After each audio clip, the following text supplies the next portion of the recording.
stood in the doorway of his own home, in front of a camera, and told the world he wanted his family back. I just want them back. I just want them to come back. His voice caught. He said he wanted his wife home. He said he wanted his little girls home. And nearly everyone watching believed they were listening to a father coming apart at the seams. But at the very moment those words left his mouth, Christopher Watts already knew that no search would ever bring them back. He knew because he was the reason they were gone. The man begging for their safe return had already put them somewhere no one would think to look, and he was counting on his own performance to keep it hidden. That is the horror sitting at the center of this story. Not a stranger in the night, not a break-in, a husband and a father, standing in the daylight, lying straight into the eyes of everyone who loved the people he had taken. For a long time, the entire world was left holding nothing but questions. How does a pregnant mother and two small children simply vanish from a quiet suburban street in the middle of the night? Why did the one man who should have been the most frantic seem so oddly calm? What was really said in the rooms where the news cameras were not allowed, where investigators sat across a table from him and slowly drew the truth out into the open? Those answers were never a matter of guesswork. They were recorded. Every denial, every small shift in his story, the moment his own father was brought in to sit across from him, all of it was captured on tape. And in this video, you are going to hear it for yourself, not a retelling. The actual recordings, his real voice in the exact moments the lie began to slip. Before we go any further, if you want true crime told the way it actually happened, built on real audio and documented facts with nothing invented, take a second to like this video and subscribe to North American Crime Case. It genuinely helps these stories reach the people who care about getting the truth right. Now, let us go back to the very beginning. In the summer of 2018, the Watts family looked like the kind of life a lot of people quietly wish they had. They lived in Frederick, Colorado, a calm suburban town about 27 miles north of Denver. Christopher Watts was 33 years old and worked as an operator for an oil and gas company. His wife, Shanann, was 34. She was warm, outgoing, full of energy, and completely devoted to her children. They had two daughters. Bella was 4 years old, bright and chatty and about to start school. Celeste, who everyone called Cece, was 3, and there was more joy on the way. Shanann was 15 weeks pregnant. The couple already knew they were expecting a boy, and they had settled on his name. They were going to call him Nico. Their story had started years earlier and had all the shape of an ordinary love story. They had met, connected, married, and built a life together, eventually settling into that suburban home where they were raising their girls. Shanann poured herself into her family and into her work, and she shared nearly all of it online. On social media, the family seemed to glow. There were birthday parties and matching outfits, a gender reveal celebration, and post after post about how blessed their life felt. To the thousands of people who followed her, the Watts family looked like living proof that an ordinary suburban life could still turn out like a fairy tale. But behind the photographs, the marriage had been under strain. People who were close to Shanann would later describe a relationship that had grown tense in the months before that August. There had been friction involving Chris's side of the family, and Shanann had confided in friends through text messages that she felt his parents had come between the two of them. Those who knew the couple noticed a change. The pair who had once seemed inseparable now carried a quieter kind of distance. On its own, none of it looked like a warning of anything monstrous. Marriages go through hard seasons. Couples drift and struggle and find their way back. It is only now, looking backward with everything we know, that those small cracks take on a much darker meaning. In the early hours of Monday, the 13th of August, 2018, Shanann arrived home from a business trip. She had been traveling for work and got in very late, returning to the house well after midnight. It was the last time she would ever be seen alive, and as that same day went on, the silence around the family began to feel wrong. Shanann had a doctor's appointment she never attended, which was entirely out of character, especially during a pregnancy she had been so openly excited about.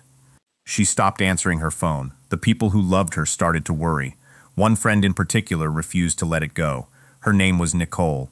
When she could not reach Shanann and could not shake the feeling that something was badly off, she drove to the house herself. The wrongness of it hit her the moment she arrived. Shanann's car was still parked where it should be. Her phone, her keys, her purse, the everyday things a person simply does not walk away without, were all still inside the home. But Shanann and the two girls were nowhere to be found. Frightened and unable to explain what she was looking at, Nicole called the police.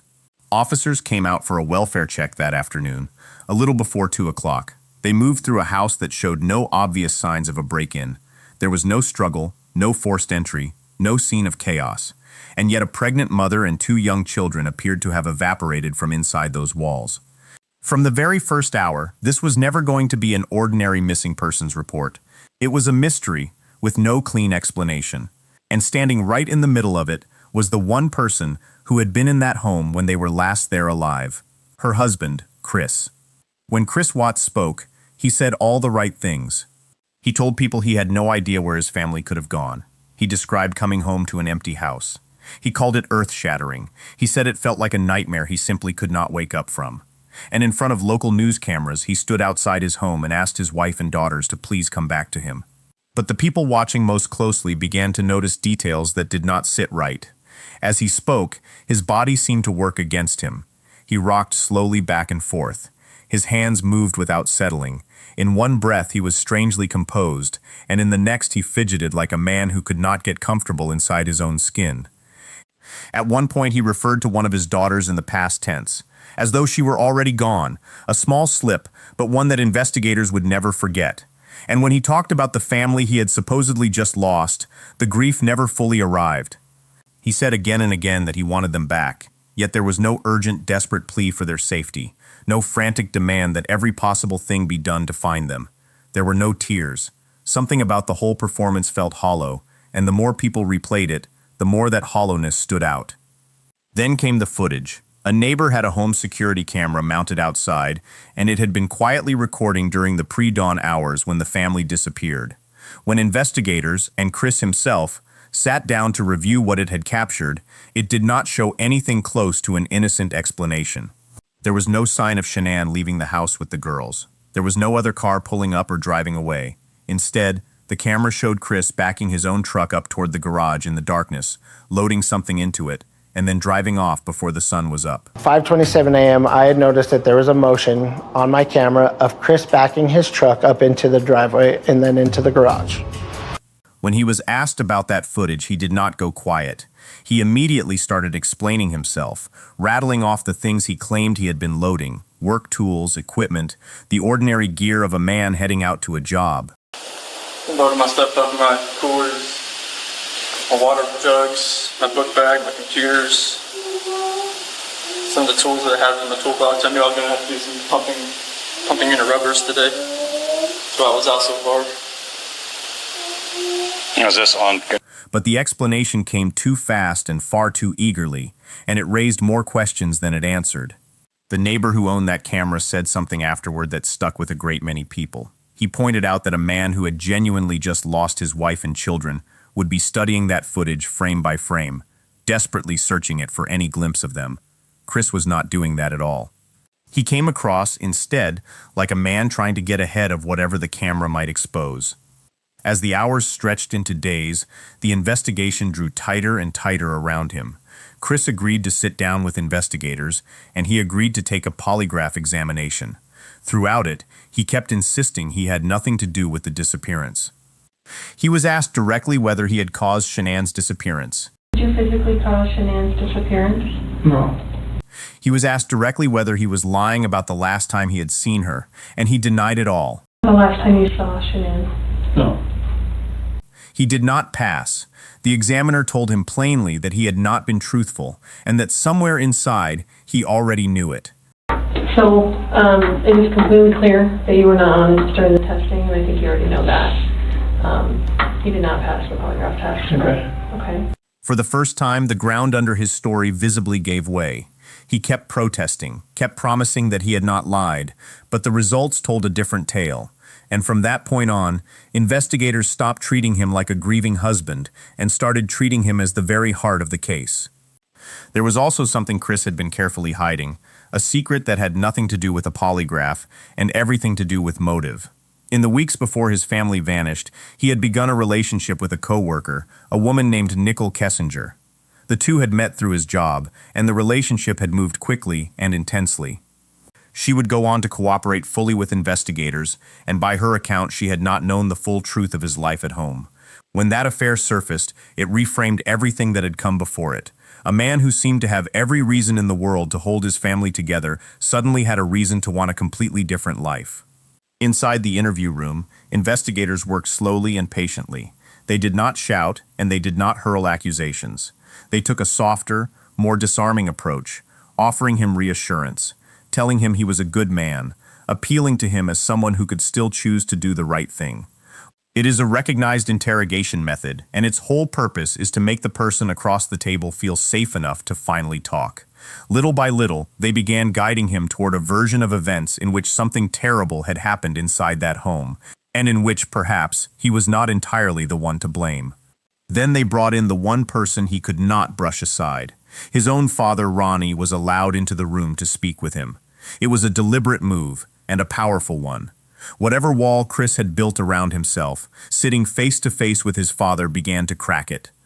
And that is the moment he finally offered what he called the truth.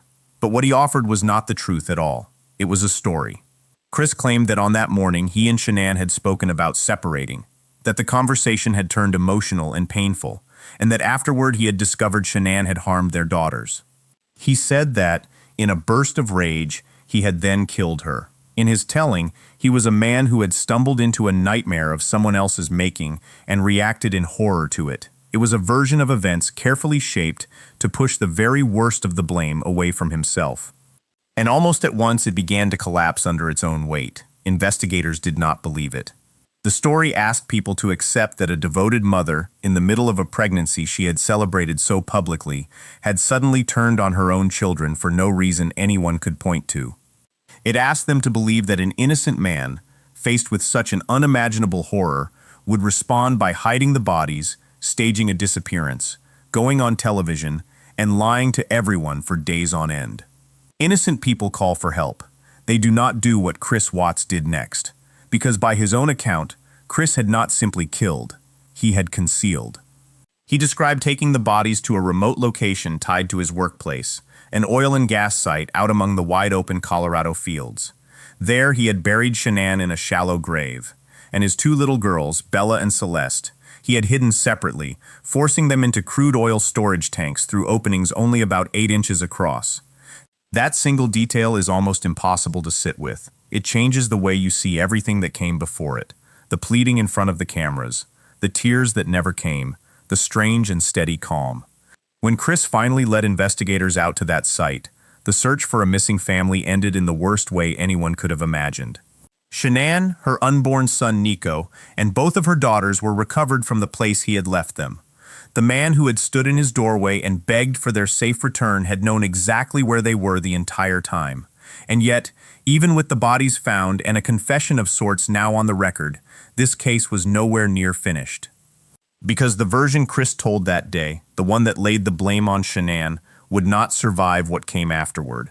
In time, under the crushing weight of the evidence and his own unraveling account, the truth would shift once again. What he admitted in that interview room was not what he would eventually be forced to confess, and the real story of what happened inside that home and on the long drive that followed is far more disturbing than the lie he first tried to sell. In Part 2, we follow everything that came after the bodies were found, the way his story crumbled, the evidence that directly contradicted him, and the confession he would give much later, in which the full and devastating sequence of that morning finally came to light. You will hear how his own recorded words turned against him, and how a carefully constructed performance came apart piece by piece. If you have made it this far, you already understand why this case still haunts so many people to this day. Everything you have heard is built on documented facts and real recordings, and there is far more of his own voice still to come. So if you want to see Part 2 the moment it goes live, subscribe to North American Crime Case and turn on notifications. And take a second to like this video so that more people can find the truth of what happened to Shanann, Bella, Celeste, and Nico. Their story deserves to be told carefully and told right. Stay with us. Part 2 is where his lie finally breaks. When we left him, Christopher Watts had finally started to talk. But what he offered was not a confession so much as a performance dressed up as one. He had blamed his wife. He had painted himself as a broken man who walked into someone else's nightmare and lost control, and he had led investigators to the remote site where his family was hidden, ending the search for a missing mother and 2 little girls in the worst way anyone could have pictured. That story, the one he told in that first interview room, was already coming apart at the seams. And what replaced it, in the months that followed, would prove far darker than the lie he had tried so hard to sell. Because here is the truth about this case. The man who stood in his doorway and begged for his family to come home was not finished changing his story. He would tell it one way to save himself, then another way when that failed, then another way still from behind prison walls. And every single version was captured, in interview rooms, in a courtroom, and eventually in his own written words. In this second part, you are going to hear how his account kept shifting, and how his own recorded voice slowly stripped away every excuse he ever reached for. If part 1 pulled you in, do this before we go further. Take a moment to like this video and subscribe to North American Crime Case, and turn on notifications so you never miss the next case. It costs you nothing, and it helps these stories reach the people who care about the truth being told carefully and told right. Now, let us pick up exactly where we left off. In the end, investigators simply did not believe him. The version of events in which Shanann had harmed her own children collapsed under the weight of everything around it, and Chris Watts was charged with murdering all 3 members of his family.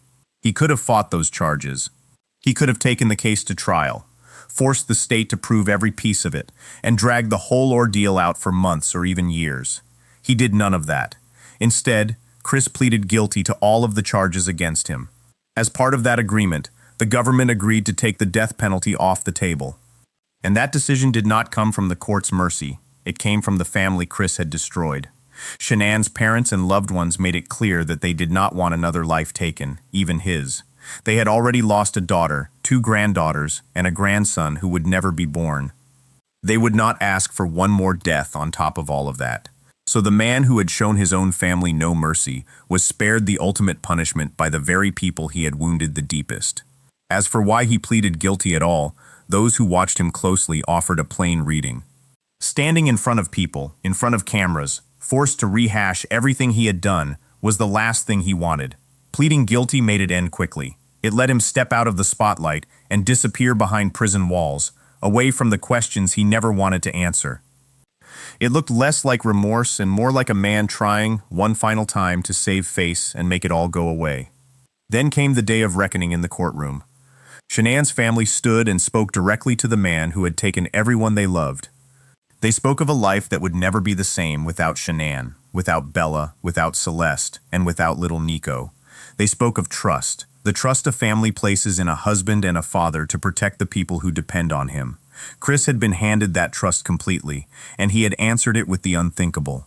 The words aimed at him from that courtroom were heavy with grief and disgust, the sound of people trying to make sense of a betrayal that had no bottom. The judge did not soften his words either. He described what Chris Watts had done as perhaps the most inhumane and vicious crime he had handled out of the thousands of cases he had seen across his career.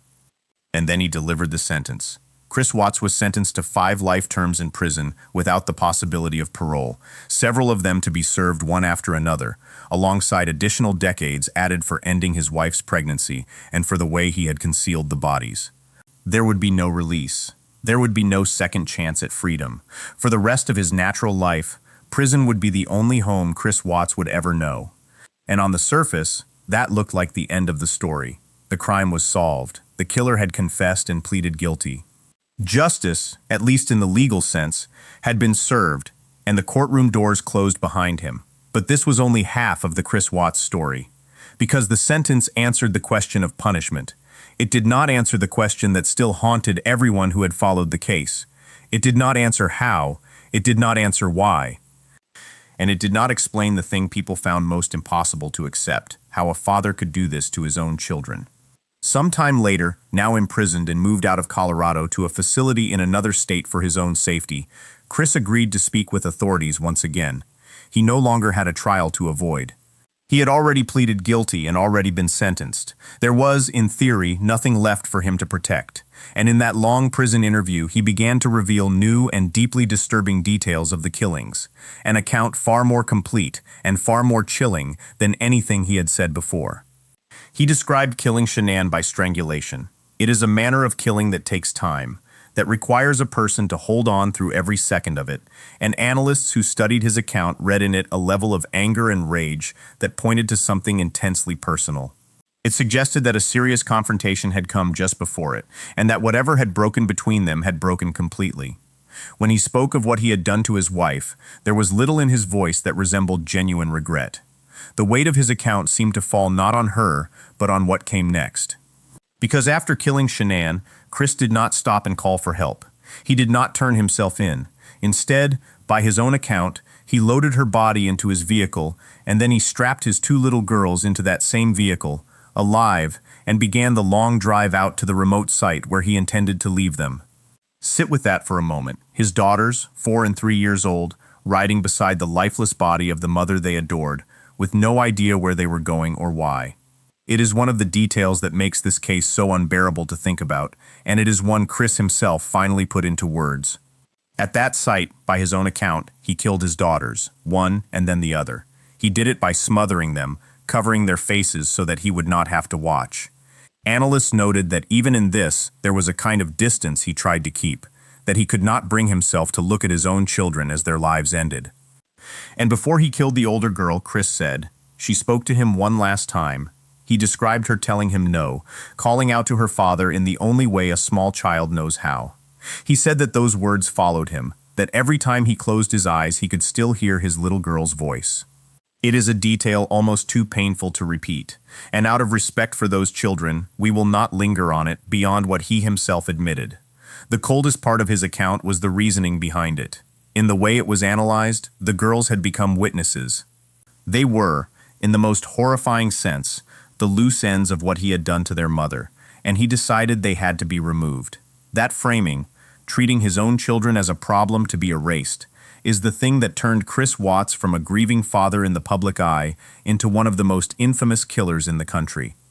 There is a version of a person who kills in a single, terrible instant of rage, and then there is a person who drives for the better part of an hour with his living children beside a corpse, and carries out what he does at the end of that road. This was the second kind. But here is where the story grows more complicated still. Because even this account, as detailed and as disturbing as it was, did not fully hold together. One moment in particular stood out to those examining it. Chris described being physically on top of Shanann during their final, heated conversation, telling her in that position that he no longer loved her. And to investigators, that simply did not fit the picture of a spontaneous loss of control. A man, in the middle of an ordinary breakup, they reasoned, does not find himself in that position by accident. It suggested something colder and more deliberate than the version of events he kept trying to sell. It suggested a plan, and then the story shifted yet again. While behind bars, Chris began exchanging letters with an author, and in those written pages his account changed once more. What he had first framed as an unplanned, impulsive act now took on the shape of something premeditated. In one note, he wrote about the night before the killings, describing how he had finished putting his daughters to bed, and had walked away thinking that it was the last time he would ever tuck his babies in. He wrote that he already knew what was going to happen, and that he did nothing to stop it. If those words are true, then the horror had been decided long before that morning ever arrived. Not everyone agreed on what those letters meant. Some believed they revealed the truth at last, that this had been planned all along, that the man who compartmentalized his life so neatly had made his decision in advance and simply carried it out. Others were far more skeptical.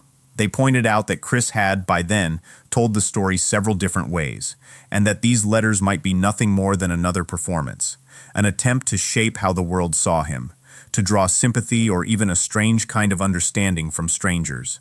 In their view, the killings were impulsive, and the letters were just the latest mask. The unsettling reality is that both readings remain on the table, because the only person who truly knows keeps changing his answer. Underneath all of it, though, ran a single thread that never went away. Chris Watts had built himself a second life, and he had come to want it more than the one he already had. There was the affair, the new relationship, the sense of freedom that came with it. There were the small markers of a man reinventing himself, a new car, the search for a new place, the fantasy of starting over unburdened by the family waiting for him at home. He had, in a sense, split his life into two separate boxes, and at some point he decided which one he wanted to keep. Whatever the exact sequence of that morning, that pull toward a different life sat quietly behind everything he did. And whether or not Chris Watts was ever fully honest, the impact of this case did not depend on his version of events. It left a mark far beyond the family he destroyed. Those who worked the investigation carried it with them long after it was over. It weighed on the officers, the analysts, and the professionals brought in to help law enforcement cope with what they had seen. This was not a distant crime in a faraway place. It was a family that had looked, by every outward measure, completely normal. Happy photographs, a loving marriage on social media, an ordinary house on an ordinary street. That is exactly what frightens so many people. If this could happen inside that home, to that family, then the comfortable assumptions people make about the neighbors around them suddenly felt very thin. The smiling husband, the devoted father, the man you might wave to 3 houses down. The case forced an uncomfortable question about how little we can truly know about the private lives unfolding behind familiar front doors. Chris Watts went from a beloved father and husband to one of America's most infamous killers seemingly overnight, and the speed of that fall is part of what makes the story so hard to shake. In the end, we are left with something deeply unsatisfying, and maybe that is the most honest place to land. Chris Watts told his story more than once, and each time he told it, the details moved. He shifted the blame, then took it, then reshaped it again. And with a man who keeps rewriting his own account, the complete and unquestionable truth of what happened inside that home, and on that long drive, may be something we never fully hold. He is the only living witness to the final moments of the people he killed, and he has already proven that his word cannot be trusted on its own. So perhaps the answers were never really the point. Perhaps what matters most is what was taken. A mother named Shanann, who loved her children openly and celebrated every ordinary day with them. A little girl named Bella, 4 years old and ready for school. A little girl named Celeste, only 3, full of the life ahead of her. And a baby boy named Nico, who never got the chance to take a single breath. They were real, and they were loved, and they deserved so much more than the man who was supposed to protect them. That is where this story has to rest, at least for now. If it stayed with you, honor them by remembering their names and not just his.